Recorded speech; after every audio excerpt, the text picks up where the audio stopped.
Sidang perdana kasus narkotika dengan terdakwa Amar Zoni dan 5 warga binaan lainnya digelar di Pengadilan Negeri Jakarta Pusat pada Kamis pagi. Sidang dilakukan secara daring kepada 5 terdakwa, sementara penasihat Amar Zoni hadir di ruang persidangan. PN Jakarta Pusat menggelar sidang perdana kasus narkoba Amar Zoni dan 5 warga binaan lainnya. Sidang digelar secara daring terhadap 6 terdakwa yang berada di Lapas Nusa Kambangan, Karanganyar. Pada sidang perdana, jaksa penuntut umum membacakan dakwaan terkait kasus narkoba yang melibatkan 6 warga binaan. Jaksa juga menjelaskan terkait keterlibatan para terdakwa, termasuk Amar Zoni, mulai dari mendapatkan narkoba untuk dijual di rutan.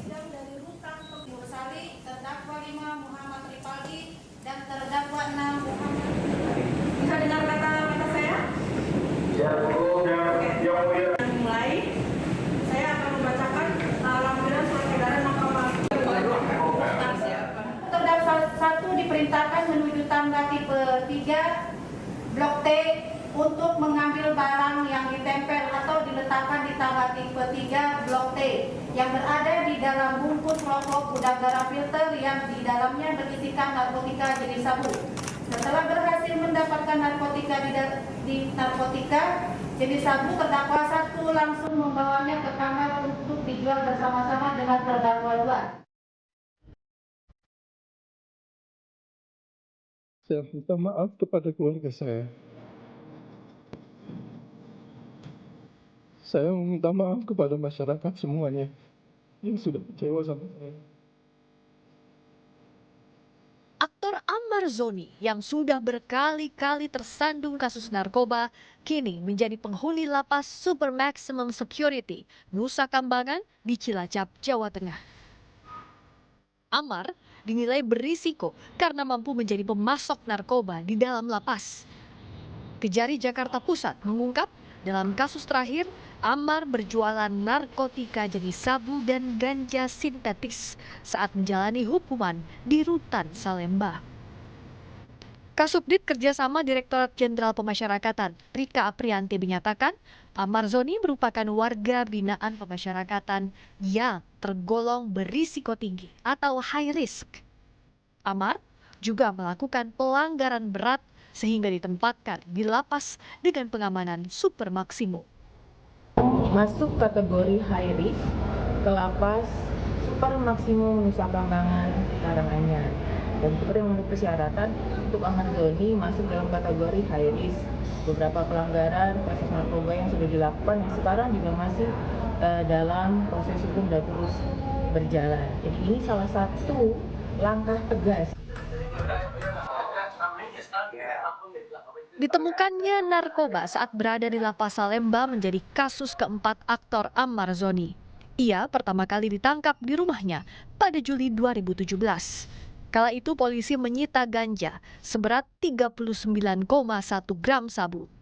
Kasus ini berakhir dengan hukuman 1 tahun penjara dan rehabilitasi. Amar Zoni kembali ditangkap pada Maret 2023 dengan barang bukti sabu seberat 1 gram yang dikonsumsinya di rumah. Setelah dipenjara selama 7 bulan, ia bebas pada 4 Oktober 2023. Di tahun yang sama, kasus ketiga Amar Zoni. Ia kembali diperiksa polisi di sebuah apartemen di Serpong, Tangerang Selatan. Barang bukti yang disita antara lain sabu 4,6 gram, ganja 1,3 gram. Tim Liputan Kompas. Dari Pesohor, Amar Zoni kini menjadi tahanan dengan pengamanan super ketat di Lapas Nusa Kambangan. Amar Zoni sudah 4 kali tersandung kasus narkoba. Dalam sidang perdana hari ini, keluarga Amar Zoni meminta rehabilitasi.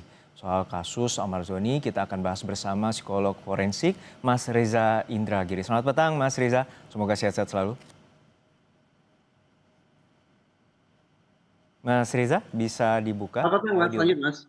Baik. Mas Riza, ini kita lihat bahwa sudah 4 kali Amar Zoni, seorang selebritas ini terjerat dalam kasus narkoba. Anda melihatnya seperti apa peran dari Amar Zoni dan juga kasus ini selalu berulang dan tidak ada efek jerak? 4 kali Amar Zoni tersangkut masalah narkoba itu bermakna 4 kali pula sesungguhnya negara, wabil khusus otoritas pemasyarakatan gagal dalam melakukan rehabilitasi paling tidak terhadap narapidana yang satu ini. Sehingga kita patut bertanya ulang, sesungguhnya program rehabilitasi itu ada atau tidak? Kalaupun ada, efektif atau tidak? Sampai sekarang, paling tidak sepengetahuan saya, belum pernah ada informasi ataupun data dari negara tentang tingkat efektivitas atau kemujaraban program rehabilitasi bagi para napi narkoba. Semakin parah karena dalam kasus Amarzoni misalnya, seorang narapidana tidak hanya menjadi seorang residivis, mengulangi perbuatan pidana, tapi dia naik kelas, yaitu dari yang semula tanda petik sebatas penyalahguna, sekarang didakwa menjadi pengedar. Kendati ada informasi yang berbeda dari Direktorat Jenderal Pemasyarakatan yang menyebut bahwa Amarzoni bukan pengedar, tapi sebatas penyalahguna. Ini beberapa potret kecil tentang ada agenda besar yang harus dilakukan tidak hanya terkait dengan narapidana narkoba, tapi juga terhadap otoritas masyarakatan kita, khususnya otoritas masyarakatan yang menangani para narapidana narkoba. Ada dua hal terkait sama rehabilitasi dan juga pengawasan di dalam rutan itu sendiri dan juga adanya sindikat jaringan narkoba. Anda melihat seperti apa? Pengawasan yang kurang, kemudian adanya juga rehabilitasi yang kurang bermanfaat ataupun kurang efisien untuk menimbulkan efek jera bagi para pengedar ataupun pengguna.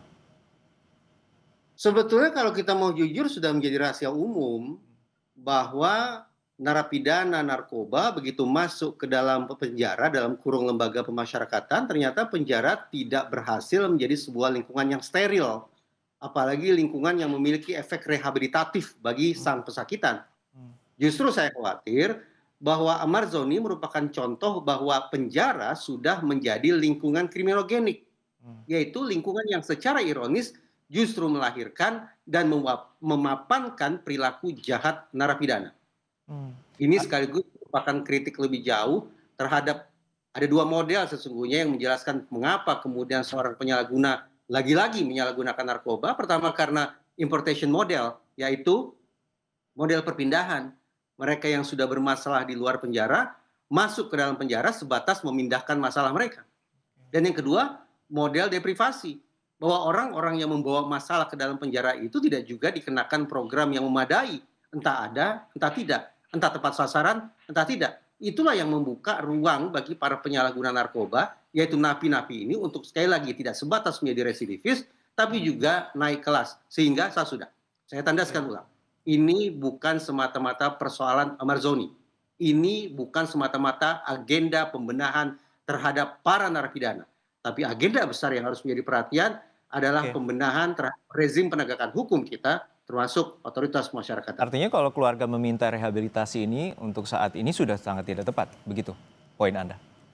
Saya mendapat informasi bahwa ketika Amarzoni pada bulan Desember tahun lalu atau Januari tahun ini tersangkut masalah yang sedang kita perbincangkan, Amarzoni juga kedapatan di dalam urinnya masih positif. Artinya dia masih menyalahgunakan narkoba. Sehingga kita melihat dua sisi seorang Amarzoni. Amarzoni sebagai penyalahguna dan didakwa sekarang juga menjadi pengedar. Amarzoni sebagai seorang penyalahguna, tak lain tak bukan dia memang harus dikenakan pengobatan, dikenakan rehabilitasi. Namun ketika kita berbicara tentang Amarzoni sebagai seorang pengedar, lain lagi ceritanya. Pemberatan sanksi tampaknya adalah ancaman yang patut dikenakan kepada dia. Oke, solutif terakhir untuk pengentasan dan juga pemberantasan dari pengedaran narkoba ini, terutama yang ada di rutan lapas, seperti apa pandangan Anda? Singkat saja. Sungguh-sungguh saya berharap dari persidangan ini terungkap paling tidak ada 4 hal. Pertama, bagaimana sesungguhnya proses masuknya narkoba ke dalam penjara. Ini untuk mengetahui ada tidaknya keterlibatan oknum-oknum penegakan hukum, baik di dalam maupun di luar. Yang kedua, sudah berapa kali sesungguhnya Amarzoni, tanda petik, melakukan peredaran narkoba di dalam. Ini untuk menunjukkan apakah pengawasan itu sungguh-sungguh berjalan secara konsisten atau tidak.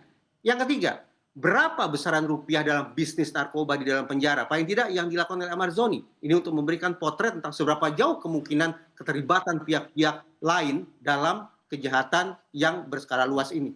Baik. Dan yang keempat, apakah keberadaan peredaran narkoba hanya berlangsung di sel tertentu dan di blok tertentu, atau juga menyebar di sel-sel lainnya dan di blok-blok lainnya?